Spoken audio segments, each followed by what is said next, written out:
Jeeva cinema பார்வையாளர்களுக்கு வணக்கம். இன்றைய நேர்காணலில் தண்டுபாளையம் திரைப்படத்தினுடைய இயக்குனர் வெங்கட் அவர்கள் நம்முடன் இருக்கிறார். அவருடன் தான் நாம் இன்று உரையாடப் போகிறோம். சார் வணக்கம். வணக்கம் சார். உங்கள் படம் பார்த்தேன் நான், தண்டுபாளையம். வழக்கமான ஒரு ஹீரோயிசம், ஒரு டூயட், லவ் ஸ்டோரி, காமெடி, இது எதுவுமே இல்லாமல் ஒரு படம் எடுக்கணும்னு முடிவு பண்ணி எடுத்திருக்கீங்க. அது நல்லாவே தெரியுது. ஒரு படத்தை தேட்டருக்கு வர வைக்கிறதுக்கு ஒரு பிரபல முகம் தேவைப்படும். ஒரு பிரபலமான காமெடியனாவது போஸ்டரில் இருக்கணும். இல்லைன்னா அவங்களுக்கு படத்தில் பாட்டு, இசையமைப்பாளர், இந்த மாதிரி ஏதாவது ஒரு விஷயங்கள் இருக்கக்கூடிய விஷயங்களாக இருக்கும். ஆனால் உங்கள் படத்தில் இது எதுவுமே இருக்கக்கூடாது, ஆனால் படம் 2 மணி நேரம் உட்கார வைக்கணும் அப்படிங்கிற அடிப்பில் க்ரைம் த்ரில்லர் அப்படிங்கிற விஷயத்தை மட்டும் பேஸ் பண்ணி எடுத்திருக்கீங்க. இந்த ஐடியா உங்களுக்கு எப்படி தோணுச்சு சார்? இது இந்த ட்ராவல் ஆல்மோஸ்ட் 2012 இருக்குது. ஏன்னா தண்டுபாளையம் பார்ட் 1 அதை நாங்கள் தெலுங்கில் பண்ணோம், பிளாக் பஸ்டரு. தண்டுபாளையம் பார்ட் 2 பண்ணோம், அது கன்னடா அண்ட் தெலுங்கு, அதுவும் நல்ல பிளாக் பஸ்டர் படம் தான். அப்புறம் தண்டுபாளையம் 4 பண்ணோம். ஸோ இது என்னென்னா, இது தண்டுபாளையம் 2 பண்ணப்போ தான் இது ரொம்ப ரூட்ஸ் எல்லாம் அப்படின்னா இந்த தண்டுபாளையம் கேங்கு இது மொத்தம் 85 பேர், உள்ளே இருக்கிறது 12 பேர், இன்னும் வெளியே இருக்கிறவங்க எத்தனை பேர், என்ன பண்ணிட்டு இருக்கிறாங்க, ஏது பண்ணிட்டு இருக்கிறாங்க அப்படின்னு சொல்லி இது நிறைய ஒரு ரொம்ப இன்ட்ரெஸ்டிங்கான பாயிண்ட். இது நம்ம வேறு கொள்ளை கும்பல் பார்த்தா அது என்ன சொல்லலாம், நம்ம ஒரு ஆர்கனைஸ்டாக இருக்கும். ஸோ இது அதையும் மீறினது. இது ஆர்கனைஸ்டு அப்படிங்க சொன்னால் அதோட மீறினது. ஸோ மீதியெல்லாம் எங்கே இருக்கிறாங்க, என்ன பண்ணிட்டு இருக்கிறாங்க, என்ன நடந்துட்டு இருக்குது ஆக்சுவலாக அப்படின்னு ஒரு சின்னதாக ஒரு ஆராய்ச்சி போனப்போ தான் இந்த படம் சப்ஜெக்ட் நம்மளுக்கு வந்தது. இது கண்டிப்பாக இது மக்கள் முன்னாடி எடுத்து வரணும். ஏன்னா நம்மளுக்கு தெரியாத ஒரு உலகம். அம்மா குடிக்க கொஞ்சம் தண்ணி கொடுங்கம்மா. சாப்பிட ஏதாவது இருந்தால் கொடுங்கம்மா. நம்ம ஒரு ரவுடி பற்றி கேள்விப்படுவோம், ஒரு பொலிட்டிஷியன் பற்றி கேள்விப்படுவோம், ஒரு இன்னொருத்தர் பற்றி கேள்விப்படுவோம். ஆனால் இவங்களை பற்றி கேள்விப்படுறதுக்கு எதுவுமே இல்லை. இவங்க எல்லாத்துலேயுமே வெளியே, மீடியாவிலேருந்து வெளியே இருக்கிறாங்க, வேறு எல்லாத்துலேருந்து வெளியே இருக்கிறாங்க. ஸோ இவங்க எப்படி தெரியப்படுத்தணும்? ஸோ கண்டிப்பாக அது ஒரு படமாக்கணும் தான் படம் எடுத்துருக்குறோம் இப்போ. ஸோ இது அட் ப்ரெசென்ட் தமிழ்நாட்டில் ரொம்ப இம்பார்ட்டண்ட்டு. இப்போ சிச்சுவேஷன்னு தமிழ்நாட்டுக்கு இந்த படம் ரொம்ப தேவை. ஏன் தமிழ்நாட்டுக்கு எந்த அடிப்படையில் தேவைங்க? எந்த இடத்துல தேவை அப்படின்னா, இந்த கேங் இப்போ பெங்களூர் கர்நாடகாவில் ரொம்ப டைட்டாக இருக்குது. ஸோ அங்கே எல்லாம் ஒழிச்சு கட்டினாங்க. ஸோ அவங்களுக்கு வேறு வழி இல்லை. ஸோ ஆந்திராவில் போனாங்க, அங்கேயும் கூட அவங்களுக்கு அவ்வளோ கோஆப்ரேட்டிவ் இல்லை. இப்போ நம்மளுக்கு தெரிஞ்சிருக்க பிரகாரம் இது செதறி ஒரு வேறு உலகத்தில் தமிழ்நாடு, கேரளா இந்த மாதிரி தான் சுற்றிட்டு வேறு மாதிரி ஆக்டிவிட்டீஸில் தொடங்கிட்டு இருக்கு அப்படிங்கிறது ஒரு இன்ஃபர்மேஷன். ஸோ அதனால் இங்கே நிறையா நம்ம க்ரைம் செல்வராஜ் சார் நீங்கள் இன்டர்வியூஸ் எல்லாம் பார்த்தீங்கன்னா யூடியூப்பில் நிறையா இருக்குது இதை பற்றி. அவர் ரொம்ப டீப்பாக ஒர்க் பண்ணியிருக்காரு. நான் தமிழில் ஒரு 3-4 போலீஸ் ஆஃபீஸர்ஸ் என் டச்சில் இருக்கிறாங்க. அவங்க பேர் சொல்லக்கூடாது அப்படிங்கிறதுக்காக நான் சொல்லலை, அவ்வளோதான். அவங்களும் அவ்வளோதான், ரொம்ப டீப்பாக ஒர்க் பண்ணிட்டு இருக்கிறாங்க. ரொம்ப டீப்பாக ஒர்க் பண்ணி அது வேறு லெவலில் போயிட்டுருக்குது. ஸோ அதனால் ஒரு இந்த டைமில் இங்கே ரொம்ப ஒரு முக்கியமான டைம் இது. ஸோ அந்த அவேர்னஸ்ஸு கர்நாடகாவில் இருக்குது. யாராவது தண்ணி கேட்க வந்தால், துணி கேட்க வந்தால், இல்லை வேறு எதனா ஹெல்ப் கேட்க வந்தால், இல்லை இருந்தால் நம்ம ரொம்ப கேர்ஃபுல்லாக இருக்கணும் அப்படிங்கிற அவேர்னஸ் ஆல்ரெடி அங்கே தமிழ்னா கர்நாடகாவில் பாதிக்கப்பட்டிருக்கிறாங்க. ஸோ அதே அவேர்னஸ் நாங்கள் தண்டுபாளையில் கொடுத்தப்போ, இந்த படம் கொடுத்தப்போ அங்கே பெரிய லெவலில் அவேர்னஸ் வந்தது. இதே படம் கன்னடத்தில் கொடுத்தீங்க? கன்னடா கொடுத்தோம், தெலுங்கு இல்லை. இந்த படம் இல்லை, இதே மாதிரி வேறு இது வேறு வருஷன். இப்போ அது பார்ட் 1 கரிமேடு தமிழில் வந்தது. அது நாங்கள் தெலுங்கு வருஷன் பண்ணதான் அங்கே தண்டுபாளையம் டைட்டில் பண்ணோம். அதை நம்ம ராம்நாராயண் சார் இங்கே கரிமேடுன்னு பண்ணார். 2013 பண்ணார். இங்கே பிளாக் பஸ்டர் பண்ணாது. அப்போ அவர் 234 சென்டர் போட்டார். பிளாக் பஸ்டர் பண்ண கரிமேடு இன்றைக்குமே தெரியும் எல்லாருக்கும். 2020 ஆஃப்டர் கொரோனா கூட போட்டாங்க. ரொம்ப நல்லா போச்சு படம். யூடியூப்பில் இருந்தாலும் எதாவது பார்த்துருந்தாலும் திரும்ப எல்லாம் பார்த்தாங்க. ஸோ ஆனால் அந்த அளவுக்கு அவேர்னஸ் வரல. ஒரு படத்தை ஒரு கரிமேடை ஒரு க்ரைம் த்ரில்லர் தான் பார்த்தாங்க. ஆனால் அது அவேர்னஸை ஏற்றுக்கல. ஏன்னா அது இங்கே பண்ணல, அது அவர் ப்ரொமோஷன் பண்ணல. ஒன்லி படமாக ரிலீஸ் பண்ணார், க்ளோஸ் பண்ணிட்டார். ஆனால் ஆக்சுவலாக கரிமேடு ஒரு நல்ல என்ன சொல்கிறது, நம்ம ஒரு அவேர்னஸ் கொடுக்குற படம். அந்த கரிமேடுக்கு அடுத்தது தான் இந்த படம். இப்போ நான் என்ன தண்டுபாளையம் தமிழில் கொடுத்துட்டு இருக்கிறோமோ அதுதான் தண்டுபாளையம் படம். கரிமேடு அடுத்த வருஷன். இந்த கேங் 12 பேர் உள்ளே இருப்பாங்க. அது கரிமேடில் உள்ளே போயிடுவாங்க.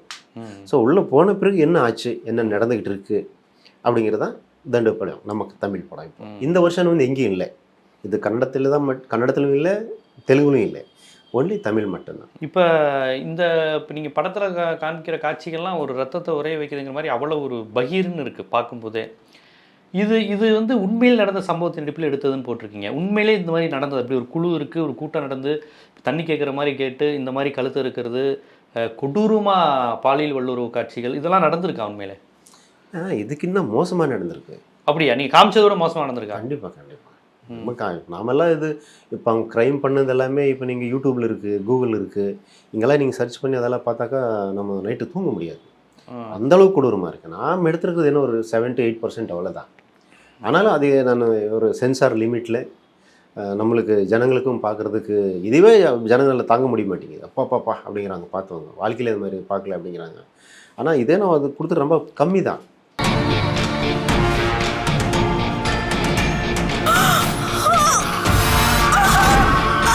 இதான் அவ்வளோ ஸ்க்ரீன் மேலே எட்டு வர முடியாது. ஏன்னா நம்மளுக்கு எல்லா ஆடியன்ஸும் தாங்க மாட்டாங்க. ஸோ நம்ம சென்சார் கூட பர்மிஷன் கொடுக்காது. அவ்வளோ இல்லை. ஆனால் என்ன அப்படின்னா நம்ம ஒரு டாக்குமெண்ட்ரி பண்ணல, இது ஒரு படம். படத்தில் வந்து ஒரு ஆடியன்ஸு வந்து ஒரு 2.5 hour ஒரு உட்காரணும் அப்படின்னாக்கா அவங்களுக்கு ஒரு என்டர்டெயின்மெண்ட் வேணும், அவங்களுக்கு ஒரு கதை நல்லா போகணும், போர் அடிக்கக்கூடாது, லேக் அடிக்கக்கூடாது. ஏன்னா அவங்க காசு கொடுத்து வந்திருப்பாங்க, ஏதோ வேலை வெட்டியெல்லாம் விட்டு வந்திருப்பாங்க, அவங்க நினச்ச என்டர்டெயின்மெண்ட் அவங்களுக்கு கிடைக்கணும். ஸோ அதுக்காக என்ன பண்ணிடுறேன்னா ஒரு படம் பேஸ்ட் ஆன் ட்ரூ இன்சிடென்ட்ஸ் அது இருக்குது, ஒரு படமாக என்ன வேணுமோ அது கூட இருக்குது, 2 இருக்குது. சாப்டர் 2 வந்து முழுக்க டெப்த்தாக போகும், இன்னும் டெப்த்தாக போகும். ஆனால் கண்டிப்பாக அந்த படத்தை குடும்பத்தோட பார்க்குறது ரொம்ப ஒரு கஷ்டமாக இருக்கும்ல? இல்லை சார், இது வந்து ஏ சர்டிஃபிகேட் படம். ஏ சர்டிஃபிகேட் கண்டிப்பாக குழந்தைங்க பார்க்க முடியாது. குழந்தைங்க இல்லை, எபோ 18 years தான் அலோடு. தியேட்டர்ஸ்க்கே குழந்தைங்களை விட மாட்டாங்க. ஃபேமிலியோட போகிறதுக்கே ஒரு மாதிரி திக்கில் இருக்கு. இல்லை என்ன கேட்டால் ஹஸ்பண்ட் அண்ட் ஒய்ஃப் 2 பேரும் உட்காந்து படம் பார்ப்போம். குழந்தைங்களை விட்டுருங்க, ஏன்னா குழந்தைங்களுக்கு வந்து நம்ம அந்த மாதிரி காட்சிகளை காமிக்கக்கூடாது. ஹஸ்பண்ட் அண்ட் ஒய்ஃப் உட்காந்து பார்க்கணும். ஏன் ஹஸ்பண்ட் அண்ட் ஒய்ஃப் உட்காந்து பார்க்கணுன்னா, நான் இப்போ உங்களுக்கு ஒரு எக்ஸாம்பிள் சொல்ல போனால், நம்ம படத்தில் வந்து சில அட்டெம்ப்ட்ஸ் இருக்குது, லேடிஸ் மேலே அட்டெம்ப்ட்ஸ் எல்லாம் இருக்குது. ஸோ படத்தை பார்த்துட்டு வந்தவங்க எல்லாருமே அதான் சொன்னாங்க, சார் ரொம்ப ஹெவி அட்டெம்ப்ட்ஸ் இருக்குது, முடியல அப்படி இப்படின்லாம் சொன்னாங்க. நான் அதுதான் அவங்களுக்கு சொன்ன வந்தேன். ஏன்னா பாருங்க, இப்போது ஒரு ரேப் சீன் இருக்குது, அட்டெம்ப்ட் இருக்குது, அதை ரொம்ப ஈஸியாக எடுத்துடலாம். அது ஒன்றும் பெரிய விஷயம் கிடையாது. ஒரு காலு காமிச்சோ கை காமிச்சோ இதெல்லாம் அப்போ தான் எடுத்துகிட்டு வரது தான். ஆயிரக்கணக்கான ரேப் சீன்ஸ் நம்ம படத்தில் இருக்குது, எல்லா ஹீரோஸ் படத்துலையும் ரேப் சீன்ஸ் இருக்குது, எல்லாத்துலையும் இருக்குது. அது வந்து சிம்பிளாக எடுத்துகிட்டு போகிறது அது வேறு விஷயம். நான் வந்து இங்கே என்ன சொல்ல வர்றேன் அப்படின்னா, இப்போது நம்ம வீட்டில் நான் ஒரு கேர்ஃபுல்லாக இருங்க அப்படின்னு நம்ம சொல்கிறோம். கேர்ஃபுல்லாக இருக்குன்னு சொல்லிட்டதுமே அது ரெகுலர் வேர்டு தான்.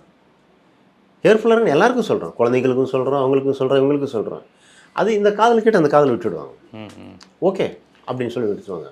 ஆனால் இது நான் வந்து என்ன சொல்கிறேன்னா, இங்கே ரேப் அட்டெம்ப்டில் வந்து பாருங்கள், ஒரு ரேப் அட்டெம்ப்ட் ஆகுது, ஒரு குழந்தைய பிளாக்மெயில், அவங்க குழந்தைய வச்சு பிளாக்மெயில் பண்ணிவிட்டு அவங்க சொன்ன மாதிரி அந்த லேடி செய்யணும், அதுக்கு அம்மாவுக்கு என்ன, குழந்தை தான் ரொம்ப இம்பார்ட்டண்ட்.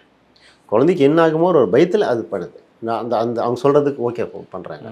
ஆனால் அங்கே நான் வந்து அங்கே என்ன சொல்கிறேன்னா, அந்த கஷ்டம், அந்த கொடூரம் எப்படி இருக்குது. இது வந்து நம்ம படத்தில் வந்து நீங்கள் என்ஜாய் பண்ணுறதுக்கு ஒன்றும் இல்லை, வல்கரம் ஒன்றும் இல்லை, என்ஜாய் பண்ணுறதுக்கு ஒன்றும் இல்லை. யாருக்கு என்ன எந்த சீனு பார்த்தாலும் யாருக்கு எந்த மனசில் எதுவும் வராது. அந்த கொடூரம் தான், ஐயோ இப்படியெல்லாம் இருக்கா, இப்படிலாம் நடந்துகிட்டு இருக்கா. அது என்ன நான் சொல்ல வரேன்னா, ஒரு லேடி நீங்கள் தனியாக இருந்தீங்கன்னா, நீங்கள் மாட்டிக்கிட்டீங்கன்னா உங்கள் நிலைமை இதோட ரொம்ப மோசமாக இருக்கும். அதனால ஜாகிரதையாக இருங்க. நான் வெறும் சும்மா ஜாகிரதையாக இருங்கன்னு சொல்லலை. இன்கேஸ் இந்த மாதிரி சிச்சுவேஷன் எதனா உங்களுக்கு வந்துருச்சுன்னா உங்கள் நிலைமை இதோட மோசமாக இருக்கும் அப்படிங்கிறது தான் சொல்ல வரேன். உங்கள் அக்காவோ தங்கச்சியோ அம்மாவோ அப்பனோ யாராவது இருக்கட்டும், அவங்க வயசானவங்களும் விடுறதில்ல, வயசாகாதவங்களும் விடுறதில்ல, ஆம்பளைங்களும் விடுறதில்ல, பொம்பளைங்களும் விடுறதில்ல. ஸோ இப்படி இருக்கிறப்போ நீங்கள் யாராவது ஒண்டியா அவங்க வந்து ஏதோ தண்ணி கேட்டாங்கன்னோ இல்லை வேறு ஏதோ கேட்டாங்கன்னோ நீங்கள் அசால்ட்டாக லாக் ஓப்பன் பண்ணிவிட்டு டோர் ஓப்பன் பண்ணிவிட்டு நீங்கள் ஹெல்ப் பண்ணுங்கள். உங்கள் சேஃப்டி வச்சுட்டு நீங்கள் ஹெல்ப் பண்ணுங்கள். நான் அதுதான் சொல்ல வரேன். இன்கேஸ் நீங்கள் அது மாதிரி மாட்டிட்டீங்கன்னா அந்த கொடூரம் எவ்வளோ மோசமாக இருக்குது அப்படிங்கிறத நான் படத்தில் காமிக்கிறேன். சும்மா எனக்கு அந்த அட்டெம்ப்ட் காமிக்கிறேன், நான் ரொம்ப ஈஸியாக காமிச்சிட்டு போயிடுவேன். ஆனால் என் நோக்கம் அது இல்லை. இன்கேஸ் நீங்களோ இல்லை ஆடியன்ஸ்க்கு பயமுறுத்தணுங்கிற நோக்கம், பயமுறுத்தணும் தான், பயம் கொடுத்தனுங்க. அது ஏன்னா நான் பயம் கொடுத்தா மட்டும்தான் அந்த அவேர்னஸ் வரும், இல்லைன்னா அந்த அவேர்னஸ் வராது. எத்தனையோ படங்கள் இருக்குது இப்படி பார்த்து இப்படி போயிடும். ஸோ அந்த இன்டென்ஷன் தான் அங்கே வந்து வேறு எதுவும் ப்ரொமோஷன் பண்ணுறது பற்றி கிடையாது. உங்களுக்கு ஒரு அவேர்னஸ் வரணும்னா உங்கள் நிலைமை எப்படி இருக்கும் அப்படிங்கிறத நான் காமிச்சிருக்கேன்.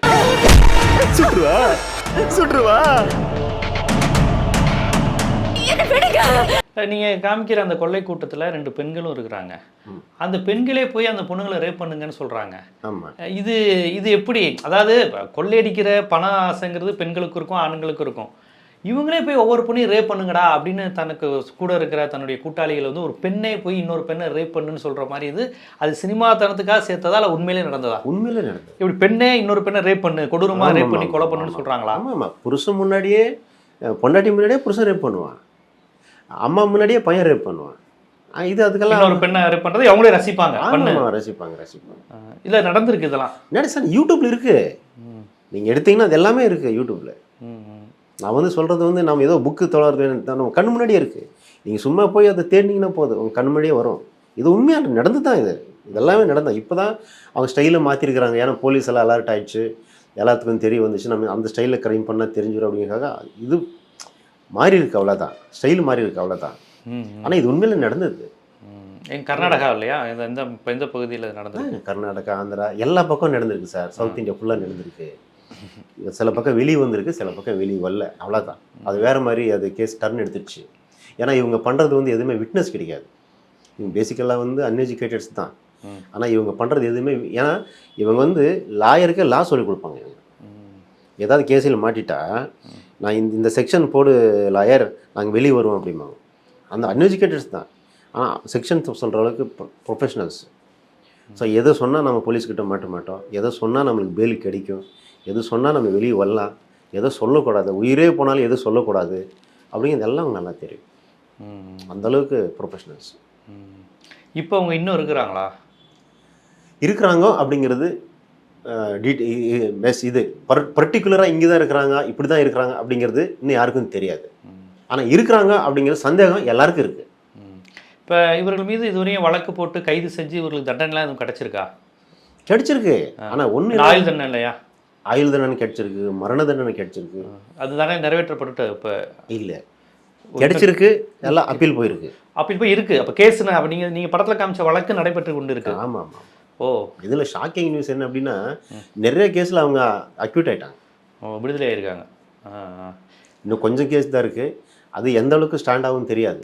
என்ன ஃப்யூச்சரில் அவங்க ரிலீஸ் ஆகி வெளியே வந்தாலும் வரலாம். ஏன்னா அந்த அளவுக்கு அட்வொகேட்ஸுக்கு அமௌண்ட்டெல்லாம் சப்ளை ஆகிட்டு இருக்கு. அது எங்கேருந்து போகுது, யார் கொடுக்குறோம்? இந்த படத்துலேயே ஒரு அரசியல் பின்புலம் உங்களுக்கு இருக்குன்னு சொல்கிறீங்க. அந்த மாதிரி அரசியல்வாதிகள் உங்களை பேக்கப் பண்ணுறாங்களா? சார் இது வந்து இன்றைக்கி யாருக்குமே ஒரு பெரிய பேக்ரவுண்ட் இல்லாமல் யாருமே அந்த அளவுக்கு வளர முடியாது, இந்த அளவுக்கு செய்ய முடியாது. உங்களுக்கு யாருமே ஒரு சின்ன இப்போ பாருங்கள், ஒரு ஹஸ்பண்ட் அண்ட் ஒய்ஃப் சண்டை இருந்துச்சு, எதுவும் ஆயிடுச்சு, இமீடியட்டாக அரெஸ்ட் ஆகிடும், இமீடியட்டாக உள்ளே போயிடுறாங்க. அது லேடியாக இருக்கட்டும் ஹஸ்பண்டாக இருக்கட்டும், அவங்க சாப்டர் முடிஞ்சுது. ஏன்னா அவங்களுக்கு யாருக்கு பேக்ரவுண்ட் இல்லை. ஆனால் இவங்க பேக்ரவுண்ட், ஏன்னா இவங்களுக்கு தேவைப்படுது. எங்கே ஒரு பக்கம் இவங்க யூஸ் பண்ணிக்க சூப்பர் கில்லர்ஸாக இவங்க யூஸ் பண்ணிக்கிறாங்க. ஸோ அதுக்கு இவங்க தேவைப்படுது. அந்த மாதிரி நடந்திருக்கு. இல்லை, இப்போ அரசியல்வாதிகள் சில ரவுடிகளை இந்த மாதிரி கூலிப்படையினரை வச்சு நடத்துகிறாங்கன்னா தங்களுடைய அரசியல் ஆதாயத்துக்காக, தான் கட்சியிலேயே தனக்கு எதிராக ஒருத்தன் வளர்றான்னா டே அவனை லைட்டாக தட்டி விடு, இல்லைனா எதிர்கட்சிக்காரரை இது பண்ணுறது, எனக்கு சீட்டு தர விடாமல் எடுத்து இந்த மாதிரி வேலைகள் பண்ணுறதுக்கு நம்ம சினிமாலேயும் இந்த மாதிரி வந்திருக்கு, நிஜத்துலேயும் இந்த மாதிரி இருக்கலாம். ஆனால் இவங்க போய் சாமானிய மக்களை, அன்றாடம் தொழில் நடத்துகிறவங்களை, இவங்களுக்கு உதவி செஞ்சவங்களை, இவங்களுக்கு வேலை கொடுத்தவங்களை, இவங்களுக்கு சோறு போட்டவங்கள பார்த்து பண்ணுறாங்க. இந்த மாதிரி ஆட்களை வளர்த்து விட அரசியல்வாதிகள் விரும்புவாங்களா? ஆனால் அரசியல்வாதிங்கிறவன் தனக்கு ஆதாயம் தானே பார்ப்பாங்க. எவனோ ஒரு பொறுக்கிய ஒரு கூலிப்படையினரை வளர்த்து அவனை இது பண்ணணும்னு நினைப்பாங்களா? அதான் எனக்கு டவுட்டாக இருக்குது. ஏன்னா இவன் வந்து கூலிப்படையாகவும் இல்லை, இது கொலை செய்கிறத ஒரு டேஸ்ட்டாக பண்ணுற மாதிரி இருக்கிறான். அது கூலிப்படை தான், அவங்க கூலிப்படை தான். அவங்க போவாங்க, ஏதோ ஒரு பக்கம் இந்த மாதிரி இந்த ரோடுன்னு வச்சுக்கோங்களேன், இந்த ரோட்டில் வருவாங்க. இந்த ரோட்டில் வந்து ஒரு சின்னது ஏதோ ஒரு இடம் கிடச்சதுன்னா ரோட்டில் அங்கே ஒரு சின்னதாக ஒரு 2-4 செங்கல் வச்சு 2 இது வச்சு ஒரு போச்சு வச்சு கடையில் போய் அரிசி வாங்கிட்டு வந்து அங்கேயே போய் சமைச்சு அங்கேயே ரோட்லேயே சாப்பிட்டு அங்கேயே இருப்பாங்க. அப்படியே சுற்றுவாங்க, வேலை கொடுக்குறீங்களா, ஏதாவது வேலை இருக்கா அப்படின்னு அப்படியே சுற்றுவாங்க. சுற்றி பார்ப்பாங்க, எந்த வீட்டில் ஒண்டியாக இருக்கிறாங்க, எந்த வீட்டில் வயசானவங்க இருக்கிறாங்க அப்படின்னு அப்படியே நிதானமாக அப்படியே ஸ்கெட்ச் போடுவாங்க. ஆம்பளைங்கெல்லாம் ஒரு பக்கம் இருப்பாங்க, இவங்க லேடிஸ் மட்டும் ஒரு பக்கம் இருப்பாங்க. சுற்றி ஆம்பளை இல்லாத வீடு தான் குறி வைப்பாங்க. அது ஒன்றும் இல்லை, ஆம்பளை இல்லாத வீடு பொம்பளை இல்லாத வீடுன்ற ஒன்றும் இல்லை. அவங்கள எதிர்க்கிறதுக்கு ஸ்ட்ராங்காக யாரும் இருக்கக்கூடாது, அவ்வளோதான். பலவீனமானவங்க இருக்காங்களா, பலவீனங்கள் மாற்றிருக்காங்களா, அவங்க ஒண்டியாக இருக்கிறாங்களா, அதை மட்டும்தான் ஸ்கெட்ச் போட்டு எந்த டைமில். அப்புறம் இவங்களுக்கு வந்து லட்சக்கணக்கில் தேவையில்லை பணம். ஒருத்தர் வந்து ஒரு வீடை நம்ம கொள்ளையடிச்சா 1 லட்சம் வேணும், 2 லட்சம் வேணும், அவங்களுக்கு 2000 கிடைச்சாலும் ஓகே. 2000 ரூபாய் காட்டி கொலையே பண்ணுவாங்க. 100 ரூபா கிடைச்சாலும் ஓகே. உங்களுக்கு வேற ஒரு கண்டிப்பாக போகிற இடத்துல ரேப் பண்ணிடுவாங்க. 100%. சாப்பிட ஏதாவது இருந்தா கொடுங்கம்மா. ஏன்னா அவங்க சாப்பிட்ற உணவே அதுதான். பன்னி பிரியாணி, கலத பிரியாணி, இந்த மாதிரி தான் சாப்பிட்றோம். பன்னி பிரியாணி கழுது பிரியாணி எங்கே கிடைக்கும்? இதுதான் அடிச்சு எடுத்து வந்துருவாங்க, இவங்களே அவ்வளோதான். செய்வாங்க. இவங்களே அடிச்சிருவாங்க, அவ்வளோதான். அது இங்கே கிடைக்கிறது என்ன இருக்குது, ஓகே, திருட்டு வந்துடுவாங்க, அவ்வளோதான். அவங்க ஃபேவரட் ஃபுட்டெல்லாம் பன்னி பிரியாணி, இந்த கலந்த பிரியாணி எல்லாம். இந்த கலந்த பிரியாணி இதெல்லாமே வந்து அது வேறு மாதிரி இருக்கும் ஃபிசிக்கலாக. ஓ, இந்த மாதிரி ஃபுட்டு தான் அவங்க சாப்பிடுவாங்க. இல்லை நம்ம பீஃபு போர்க்கு இன்றைக்கி எல்லாருமே சாப்பிட்றாங்க. இன்னும் சொல்லப்போனால் பணம் நிறையா இருக்கிறவங்க விரும்பி சாப்பிட்ற உணவு போர்க்கு தான். போர்க்கு தான் பணக்காரர்களுடைய உணவு. உலக நாடுகளுடைய உணவே போர்க்கு தான். இப்போ பன்றி இறைச்சிங்கிறது பல இடத்துக்கு மெடிசனாக இருக்குது, கொழுப்பு சத்து இதெல்லாம் கிடைச்சிருக்கு.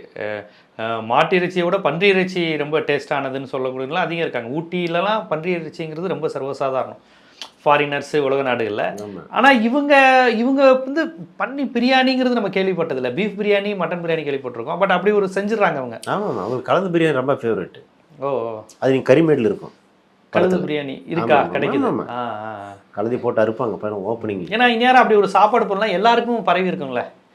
இன்னைக்கு உலகத்துல எல்லாரும் எல்லா உணவும் சாப்பிடுறாங்க, இவங்க சாப்பிட்றாங்க. அது எதுக்கு அப்படின்னா செக்ஷுவலாக அது ஏதோ அவங்க பிரகாரம் அது அப்படி சைக்காலஜியாக நினைக்கிறாங்களோ. அப்படி செக்ஷுவலாக ரொம்ப எனர்ஜி கொடுக்குது, செக்ஷுவலாக ரொம்ப அராஜகம் பண்ணுறக்கு ஏதோ இதாக அந்த மாதிரி அவங்களுக்கு ஏதோ நம்பிக்கை இருக்குது. ஸோ அதனால தான் அவங்க அளவு அதிகம். இந்த கூட்டத்தை சேர்ந்தவங்க கல்யாணம் பண்ணிக்குவாங்களா? எல்லாருமே ஃபேமிலி மேனுங்க தான் சார், ஃபேமிலியாக செஞ்சு தான் பண்ணுறாங்க. ஆமாம். அப்புறம் தங்கச்சி இவங்க ஃபேமிலியில் வந்து அடுத்தவங்களுக்கு சான்ஸ் இல்லை இவங்க குரூப்பில். இவங்க ஏன் இவ்வளோ வருஷம் ஆனாலும் மாட்டிக்காம குழந்தைலாம் பெற்றுக்குவாங்க. ஆமாம்மா. அப்புறம் என்னென்னா இவங்க இவ்வளோ வருஷம் ஆனாலும் ஏன் மாட்டிக்கல, சில பேர் மட்டும் மாட்டினாங்க, இன்னும் சில பேர் ஏன் மாட்டிக்கல அப்படின்ற ரீசன் என்ன அப்படின்னா இவங்க ரத்த சம்பந்தம், இவங்க மட்டும்தான் இருப்பாங்க இங்கே. மூணாவது ஆளை வந்து உள்ளே சேர்க்க மாட்டாங்க. இதனால் மட்டும் சேர்த்து எக்ஸாம்பிள். இவங்க யார், தமிழர்களா தெலுங்கர்களா கர்நாடகத்துக்காரங்களா? இவங்க ரெண்டுமே. அப்படியா? ஓ, பேசிக்கு ஆந்திரா பக்கம். தமிழ்நாட்டில் இப்படி ஒரு கூட்டம் இருக்கா? இல்லை, தமிழ்நாட்டில் இல்லை சார், பரவி இருக்கு அப்படிங்கிறது ஒரு ரிப்போர்ட்டு. நீங்கள் இப்போ நம்ம கிரைம் செல்வராஜ் சார் நீங்கள் யூடியூப் இன்டர்வியூஸ் எல்லாம் பார்த்தீங்கன்னா ரொம்ப கிளியராக சொல்லியிருப்பார். ப்ளஸ் அது எக்ஸாம்பிள்ஸ் கூட கொடுத்துருப்பார், நிறைய இன்சிடென்ட்ஸு. இதே மாதிரி 2-3 ஆஃபீஸர்ஸும் கூட இதை பற்றி ஒர்க் பண்ணிட்டுருக்காங்க, நம்ம தமிழ் ஆஃபீஸர்ஸ் தான். இதை பற்றி இதுக்கு ஒரு இது கட்டணும்னு சொல்லிட்டு கிட்டத்தட்ட ஒரு 100-150 அவங்க லிஸ்ட் பண்ணிடுறதே 100க்கு மேலே இருக்குது இந்த அட்டெம்ப்ட்ஸு. ஸோ அதனால் வந்து சந்தேகம் இருக்குது. நான் ஏன்னா ப்ரெஸ் மீட்டுக்கு கூட வந்திருந்தாங்க, ஏன்னா நம்ம இந்த ஆடியோ ரிலீஸ்க்கெல்லாம் வந்திருந்தாங்க, அதெல்லாம் அவங்களே ஓப்பனாக ஸ்டேஜ் மேலே பேசினாங்க. சந்தேகம் இருக்குது, இன்னும் ப்ரூவ் ஆகலை, ஆனால் சந்தேகம் இருக்குது. சந்தேகம் இருக்குன்னா மீனிங் என்ன? சும்மா எதுவுமே நம்ம சந்தேகப்பட முடியாது இல்லைங்களா? அப்புறம் அது ஒரு நாள் 2 நாள் கிடையாது. பாருங்கள், நான் எக்ஸாம்பிள் சொல்கிறேன். இப்போ இந்த கேங்கை ஒரு இன்ஸ்பெக்டர் பிடிச்சார், 12 பேர்த்த பிடிச்சி உள்ளே தள்ளினார். இப்போ ரீசெண்ட் இன்டர்வியூ தான் நான் சொல்கிறது. வந்து அவர் பிடிச்சி ஆல்மோஸ்ட் 24 வருஷம் ஆச்சு அந்த கேங்கை பிடிச்சி உள்ளே தள்ளி. ஆனால் இப்போத்துக்குமே நம்ம கிரைம் செல்வராஜ் தான் சார் தான் சொல்லுவார், இதில் எங்கள் ஆடியோ ரிலீஸ் சொன்னார். அவர் நான் ரொம்ப க்யூரியாசிட்டியாக மீட் பண்ணணுன்னு நான் போனேன். அவர் போகிறப்போ அவர் நீங்கள் அங்கே வாங்க, அந்த ஹோட்டலுக்கிட்ட வாங்க அப்படின்னாரு. அங்கே போனோம், திரும்ப இன்னொரு பிளேஸுக்கு சொன்னார், அங்கே போனோம், திரும்ப இன்னொரு பிளேஸுக்கு போனோம், அங்கே போனோம். இந்த மாதிரி 3 பக்கம் பார்த்து அப்புறம் தான் என்னை வந்து மீட் பண்ணார். ஏன்னா அவருக்கு உயிர் பயம் இருக்குது தண்டுப்பாளையம் கேங்கனால. அரெஸ்ட் பண்ணி 24 வருஷம் ஆனாலும் ஒரு இன்ஸ்பெக்டர் இந்த மாதிரி பயந்துட்டு சுற்றணும் அப்படின்னா மீனிங் என்ன? இதே இன்ஸ்பெக்டர் ஒரு இன்டர்வியூ சொல்லுவார், என் புல்லட்டில் வந்து என் கன்னில் வந்து 7 புல்லட் இருக்குது, அப்படி யாராவது வந்தாங்கன்னா 7 பேர் தான் நான் கொன்னுடுவேன், அதுக்கு மேலே தான் அவங்க என்ன கொல்லணும், அப்படி கொன்னா என் தலையெழுத்து, எனக்கும் என் ஃபேமிலிக்கு எந்த டைமில் என்ன ஆகுமோ தெரியாது அப்படின்னு ரீசெண்ட் இன்டர்வியூ சொல்லியிருக்காரு. அப்படின்னு அர்த்தம் என்ன? இந்த கேங் இருக்குதுன்னு தானே. அரெஸ்ட் பண்ண ஒரு இன்ஸ்பெக்டர் ஒரு பைக்கராரு இந்த மாதிரி சொல்கிறாரு, ஃபேமிலிக்கு என்ன டைம்லாம் ஆகும்னு சொல்லிட்டு இது மாதிரி தப்பு சுற்றுறாரு அப்படின்னாக்கா அந்த கேங் எவ்வளோ குறுகலாக இருக்கணும், எவ்வளோ மோசமாக இருக்கணும். இப்போ இதை வந்து இப்போ இத்தனை மாநில அரசுகள், தமிழ்நாடு, ஆந்திரா, இந்த காவல்துறையாலும் இவங்களை ஒழிக்க முடியலையா? இதுவரையும் முழுசாக கண்டிப்பாக ஒழிச்சிருக்காங்க சார், ஒழிச்சிருக்கிறாங்க, கண்டிப்பாக ஒழிச்சிருக்காங்க. இல்லைன்னா இவங்கெல்லாம் நேரத்துக்கு ஆலமரம் மாதிரி வளர்ந்துட்டு இருப்பாங்க. மக்களுக்காக நான் அதுதான் படத்தில் ரொம்ப பெருமையாக தான் போலீஸ் கேரக்டர் நான் இது பண்ணியிருக்கிறேன். கண்டிப்பாக வச்சுருக்காங்க. கர்நாடகா போலீஸ் ரொம்ப இப்படி ஒரு குரூப் உருவாவதற்கு என்ன காரணம்னு அரசு யோசிக்கலையா? எதனால இவங்க இப்படி ஆகுறாங்க? படிப்பறிவு இல்லாமல் இருக்கிறாங்க, இவங்களுக்கு படிப்பு தரணும், இல்லை இவங்களை அடுத்த கட்டமாவது நகர்த்தணுங்கிற மாதிரி ஒரு அரசு யோசிக்கலையா? யோசிச்சிருக்கு. இப்போ என்னென்னா இப்போ க்ரைம் பண்ணுறது தான் நம்ம பொழப்பு, அதில் ரொம்ப ஈஸியாக நம்ம வாழ்க்கை நடக்குது அப்படின்னு யோசிக்கிறவங்களுக்கு நீங்கள் என்னதான் எஜுகேஷன் கொடுத்தா என்ன மாறுவாங்க? நான் உழைச்சி சாப்பிட்றது கூட இந்த க்ரைம் பண்ணால் இதெல்லாம் இருக்குது, அவங்களுக்கு பணம் கிடைக்குது, இது கிடைக்குது, ரேப் பண்ணுறாங்க, எல்லாம் ரொம்ப ஈஸியாக வாழ்க்கை போகுது. குடிக்கிறாங்க, எப்போ நம்ம குடிக்கலாம், எப்போ நம்ம சாப்பிடலாம், என்ன வேணால் சுற்றலாம், ஃப்ரீடம்மு எல்லாமே இருக்குது. நீங்கள் அதுக்கு துணிஞ்சிருக்கிற மனுஷங்களை நீங்கள் என்ன சொன்ன என்ன கேட்பாங்க? எந்த அரசாங்கம் வந்து அவங்களெல்லாம் வளர்த்தணும், என்கரேஜ் பண்ணணும்? இப்போ ஒரு திரைப்படமாக வரும்போது மக்களுக்கு வந்து இந்த படத்தை பார்க்கும்போது ஒரு பயம் வருது. இன்னொன்று இதில் அந்த திருடர்களாக கொலைகாரர்களாக காண்பிக்கின்ற முகங்கள் இதெல்லாம் வந்து ஒரு எளிய மக்களுடைய முகமாக இருக்குது. தோற்றத்தில் ஒரு கஷ்டப்படுறவங்க, ஒரு தோற்றத்தில் வீட்டு வேலை செய்கிறவங்க வந்து பண்ணுறவங்க, அதுலேயே கூட நாங்கள் அந்த வீட்டில் பாத்ரூம் கழுவு வந்தேன் இப்படிலாம் சொல்கிறாங்கல்ல. இது இன்றைக்கி பொதுவான ஒரு மிடில் கிளாஸ் மென்டாலிட்டியில் ஒரு உழைக்கும் மக்களும் அந்த தோற்றத்தையும் பார்த்தாலே இவங்களாம் தப்பானவங்களாக இருப்பாங்களோ அப்படிங்கிற அப்படி ஒரு பேதத்தையும் உண்டு பண்ண ஒரு வாய்ப்பு இருக்கு இல்லையா?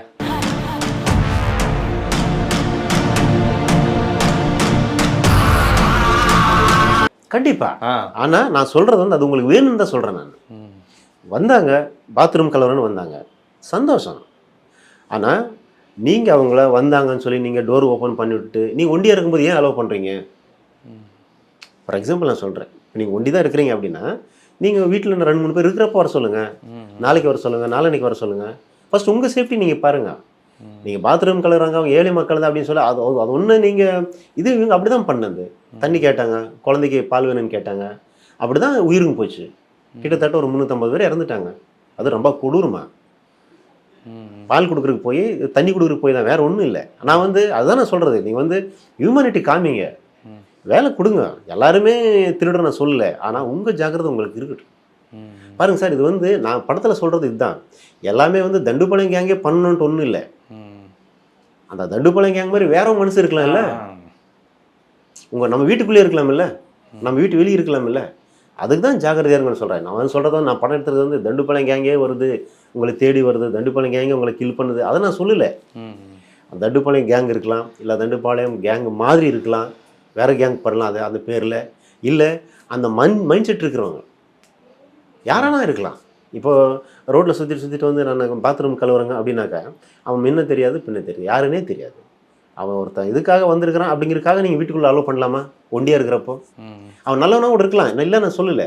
இப்போ உங்கள் வீட்டுக்குள்ளே வந்து உங்கள் காதில் இதில் எல்லாம் இருக்கிறதெல்லாம் பார்த்துட்டு இல்லைலாம் பார்த்துட்டு அவனுக்கு ஒரு மனசில் ஒரு அந்த செகண்டு வரலாம். அவனுக்கு வீட்டில் யாருமே இல்லை, எனக்கு ஒரு அர்ஜென்ட் ஒரு 10,000 ரூபாய் தேவை இருக்குது, அடிச்சு வச்சு போனவங்களுக்கு குறைந்தபட்ச தொகைக்காண்டிலாம் எல்லா வேணாலும் பண்ணுவாங்க.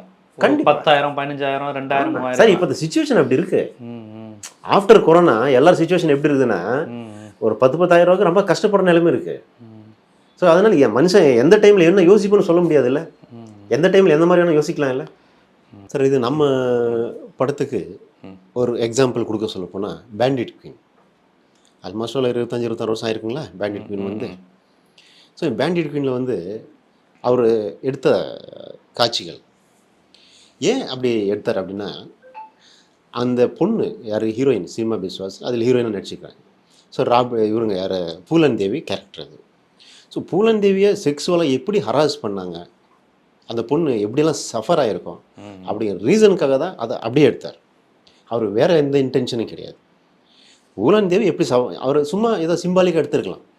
சிம்பாலிக் எடுத்தா கொடூரம் இறங்கணும், அந்த எவ்வளோ பரிதாபமா அவங்க பாதிக்கப்பட்டாங்க இறங்கணும் காட்சி அப்படியே அப்பட்டமா காமிச்சார். ஏன்னா அது அப்போதான் அவங்க பூலன் தேவி உண்மையிலே அவ்வளோ பாதிக்கப்பட்டாங்க அப்படின்னு ப்ரூவ் பண்ண முடியும், ஆடியன்ஸ் சொல்ல முடியும். இல்லை அப்படின்னா சும்மா ஏதோ சிம்பாலிக்காக எடுத்திருந்தாங்கனாக்கா அவங்களோட பெயின் அதோட கஷ்டம் நம்ம கண்டிப்பாக அவருக்கு அங்கே வந்து செக்ஸ் இம்பார்ட்டன்ட் இல்லை, அவங்க பண்ண அராஜகத்தனம், அவங்க அனுபவிச்ச அந்த நோவு, அந்த பெயின், அந்த சங்கடம், அந்த நரகம், அதுதான் அங்கே ரொம்ப இம்பார்ட்டன்ட். அதுக்காகத்தான் அவர் அந்த மாதிரி காட்சிகள் எடுத்தார். ஸோ அந்த சேம் இன்ஸ்பிரேஷன் தான் எனக்கு இங்கே. ஸோ இந்த ரேப் அட்டம்ப்டில் ஒரு பொண்ணு எந்த அளவுக்கு நொந்திருக்கும், எந்த அளவுக்கு ஒரு நரகம் பார்த்துருக்கும் அப்படிங்கிறத முடிஞ்ச அளவுக்கு ஸ்க்ரீன் மேலே ஆடியன்ஸுக்கு இதே ரொம்ப ஹெவியாக இருக்குது அப்படின்னாலும் ஸோ முடிஞ்ச அளவுக்கு அதை கன்வின்ஸ் பண்ணணும் அப்படிங்கிறத எந்த இன்டென்ஷன். ஸோ அதுக்காக தான் அந்த சீன். அதை வச்சு வேறு எந்த இன்டென்ஷனும் கிடையாது. உங்களுக்கு அங்கே ஒன்றும் வேறு எதுவுமே கிடைக்காது, உங்களுக்கு கிளாமராகவோ இல்லை வேறு என்கரேஜ்ஃபுல்லாகவோ எதுவுமே இருக்காது. கண்டிப்பாக ரொம்ப நாளுக்கு அப்புறம் ஒரு படத்தில் கொஞ்சம் ஒரு வயலன்ஸ் அப்படிங்கிறது நம்மளை ஒரு என்ன சொல்கிறது ஈரக்குலை நடுங்குச்சுன்னு சொல்லுவாங்க, அந்த மாதிரி இருந்தது. சில எடுத்தோடனே சோனியா அகர்வால் வனிதாவினுடைய கொலை காட்சிகள், அப்புறம் ரேப் காட்சி இன்னும் கொஞ்சம் ரொம்ப கொஞ்சம் அப்பட்டமாக காண்பித்த மாதிரி இருந்தது. அதெல்லாம் என்னென்ன கொஞ்சம் ஃபேமிலி ஆடியன்ஸு உங்களுக்கு ஒரு இதாக இருக்குமே, இந்த வயலன்ஸு இந்த காட்சிகளை கொஞ்சம் குறைச்சிருக்க முடியாதா நீங்கள்? சார் அது என்னென்னா அதான் நான் சொல்ல வரேன். ஆடியன்ஸ்க்கு என்ன சொல்ல வரேன்னா, இப்போ ஒரு அட்டெம்ப்ட் நடக்கும், ஒரு அட்டெம்ப்ட் நடக்குன்னா ஒரு ஸ்டூடெண்ட்டு மேலே அவங்க வீட்டுக்குள்ளே அந்த அட்டெம்ப்ட் நடக்கும். ஸோ தலைக்கு அடிச்சிடுவாங்க. தலைக்கு அடித்தா அதுக்கு வந்து கான்ஷியஸ் இருக்காது, ஆனால் கண்ணில் தண்ணி வந்துட்டே இருக்கும். அந்த அட்டெம்ப்ட் நடக்கிறப்போ நீங்கள் பார்த்தீங்கன்னா கண்ணில் தண்ணி வந்துட்டே இருக்கும். அது எதுக்காக அந்த தண்ணி வருது கண்ணில்? அதுக்கு பாவம் இது ஆப்போஸ் பண்ணுறதுக்கு பாடியில் இது இல்லை, கான்ஷியஸ் இல்லை. டோர் திறந்து தப்பு பண்ணிட்டாங்க, மாட்டிட்டாங்க சுச்சுவேஷன். ஸோ நான் வந்து அந்த சுச்சுவேஷன் தான் சொல்கிறேன். நான் வந்து இங்கே ரேப் ஹைலைட் பண்ணுறதுக்கு போகல. நீங்கள் அப்சர்வ் பண்ணி பார்த்தீங்கன்னா யாருக்கு எங்கேயுமே அந்த மாதிரி மைண்ட் செட்டே வராது. ஐயோ பாருங்க, நீங்கள் என்ன சொல்கிறீங்க, ரொம்ப கொடூரமாக இருக்குது அப்படின்னு தான் சொல்கிறீங்க. ஆனால் ரொம்ப என்கரேஜ்ஃபுல்லாக இருக்குன்னு நீங்கள் சொல்ல மாட்டீங்க. நம்ம வந்து இங்கே ரசிச்சேன்னு சொல்ல முடியும். ரசிச்சேன்னு சொல்ல பயமா இருக்கு. பயமாக இருக்குன்னு தான் சொல்கிறேன். நான் வந்து ரசிக்கிற மாதிரி எதுவுமே எடுக்கல. அப்படி ரசிக்கிற மாதிரி இருந்தாக்கா பாம்பே மாடலில் கூப்பிட்டு நம்ம அழகாக கூப்பிட்டு அது அப்படியெல்லாம் போட்டு அப்படியெல்லாம் பண்ணுவோம். இது வந்து நீங்கள் பார்த்தீங்கன்னா நம்ம வீட்டில் வெளி வீட்டில் எப்படி இருப்பாங்க அப்படி தான் போட்டிருக்கோம். ஏன் மீனிங் ரீசன் அதுதான், பர்ஃபார்மன்ஸ் தான். அது எல்லாருமே ஆக்ட் பண்ணியிருக்குதாங்க. என்ன யாருக்கு ஒன்றும் ரேப் ஆகல ஒன்றும் இல்லை, பர்ஃபார்மன்ஸ் தான், ஆர்டிஸ்டோட பர்ஃபார்மன்ஸ் தான். ஆனால் அந்த பர்ஃபார்மன்ஸில் ஒரு பக்கம் நீங்கள் பார்த்தீங்கன்னா ஒரு மாதிரி இருக்கும். ஒரு குழந்தை அது ஹெல்ப்லெஸ்ஸு, நீ ஒரு ஸ்டூடெண்ட்டு, ஒரு இது. இன்னொரு பக்கம் ஒரு அம்மா சாப்பாடு கொடுத்துருக்கோம், வயிறே சாப்பாடு போட்டிருக்கோம். ஏன்டா இவங்களுக்கு சாப்பாடு போட்டேன் அப்படின்னு சங்கடப்படும். நான் வந்து அதை தான் ப்ரூவ் பண்ணுறதுக்கு போயிடுறேன். நான் வந்து ரேப்பை நான் ப்ரூவ் பண்ணுறதுக்கு போகலை. நான் சொல்கிறது என்னென்னா, அந்த ரேப்பை பார்க்காதீங்க, அங்கே அந்த பொண்ணோட நிலைமையை பாருங்கள், அந்த பொண்ணோட சுச்சுவேஷனை பாருங்கள். நான் அதை தான் சொல்ல வரேன். அப்படி நான் ரேப்பு காமிக்கணும் இருந்தாக்கா நிறைய வழி இருக்குது எனக்கு, அப்படி காமிச்சிட்டு போயிடுவேன். இப்போ பார்த்தீங்கன்னா நிறைய பக்கம் நான் அவாய்ட் பண்ணியிருக்கிறேன் ரேப் சீன்ஸு. நீங்கள் படம் பார்த்தீங்கன்னா 4-5 பக்கம் நான் அதெல்லாமே சும்மா சிம்பிளாக தான் போயிருக்கோம். நான் 3-4 பக்கம் தான் அது பர்டிகுலராக நான் ஸ்பெசிஃபிக்காக அதை காமிச்சிருக்கிறேன். இந்த மீதி எல்லா பக்கமே நான் அதை அப்படியே சும்மா சிம்பாலிக்காக காமிச்சு அப்படியே படம் போயிடுச்சு. ஏன்னா கண்டென்ட்டே அதுதான். இப்போ பணம் சம்பாதிக்கிறோம் தான் கண்டென்ட் அப்படின்னா பணத்தை தான் ஃபுல்லாக படம் ஃபுல்லாக காமிக்க முடியும். ஸோ இவங்க பண்ணுறது க்ரைம் தான் படத்தோட கண்டென்ட்டுங்கிறப்போ நான் அதை காமிச்சு தான் ஆகணும். ஒரு கிரைம்ஸை 2 கிரைமை காமிச்சு நான் படத்தில் ஷூட் அவுட் பண்ணால் ஆடியன்ஸ் என்ன சொல்லுவாங்க, ஏன்னா தான் பெருசாக க்ரைம் பண்ணான்னு சொல்லி நீ இப்போ இவ்வளோ இப்போ அவங்களுக்கு வந்து ஒரு தண்டனை கொடுக்குறோம் அப்படின்னா நீங்கள் க்ரைம் அந்த அளவுக்கு காமிச்சா தானே நீங்கள் அந்த தண்டனையை ஏற்றுக்குவீங்க. ஆனால் ஒன்றுமே பண்ணலையாடாவன், ஏதோ 2 வீட்டில் போய் ஏதோ ஒன்று பண்ணுனா அதுக்கு போய் இவ்வளோ பெரிய தண்டனையா, யாரும் பண்ணாத குடும்பம் அவனும் பண்ணலையே அப்படின்னு ஒரு ஆடியன்ஸ் சொல்லுவான். ஆடியன்ஸுக்கு அந்த கொடூரமாக புரிஞ்சாதான் அந்த உள்ள இறங்கணும், அந்த தண்டனை அவனுக்கு புரியும். சார் அப்புறம் இப்போ என்னென்னா எல்லாம் ஓடிடி, இப்போ ஹஸ்பண்ட் அண்ட் ஒய்ஃப் கொடுத்து நம்ம படத்தில் இருக்கிறது ஒன்றும் பெருசு கிடையாது, அது கூட கொடூரமாக எல்லா ஓடிடி ஆப்லேயும் இருக்குது.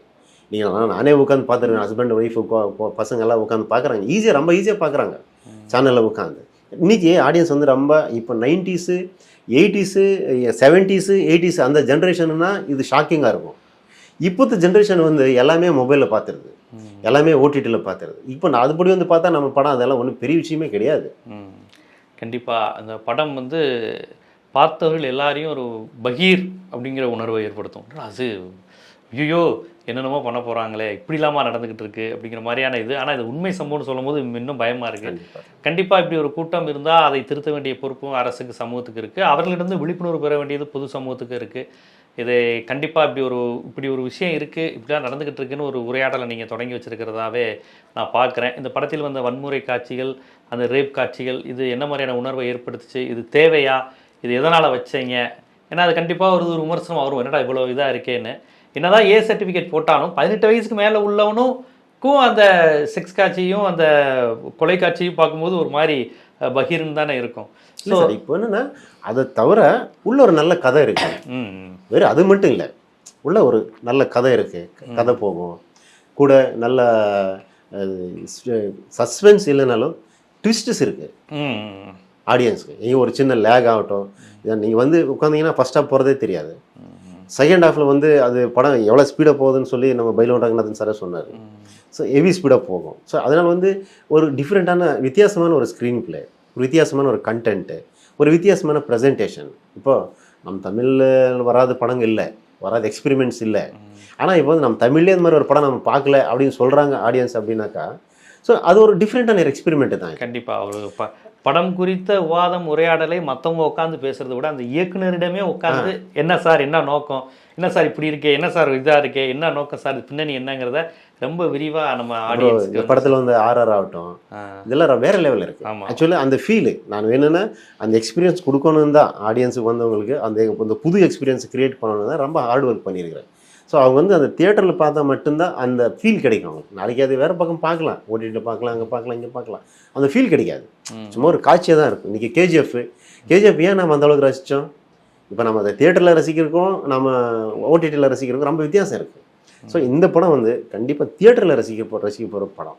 அதனால் வந்து என்னோட ரிக்வெஸ்ட் என்ன அப்படின்னா, தயவுசெய்து அந்த ரேப் சீனை கன்சிடர் பண்ணாதீங்க. அந்த பொண்ணோட சிச்சுவேஷனை எக்ஸ்பிளைன் பண்ணியிருக்கிறாங்க படத்தில்.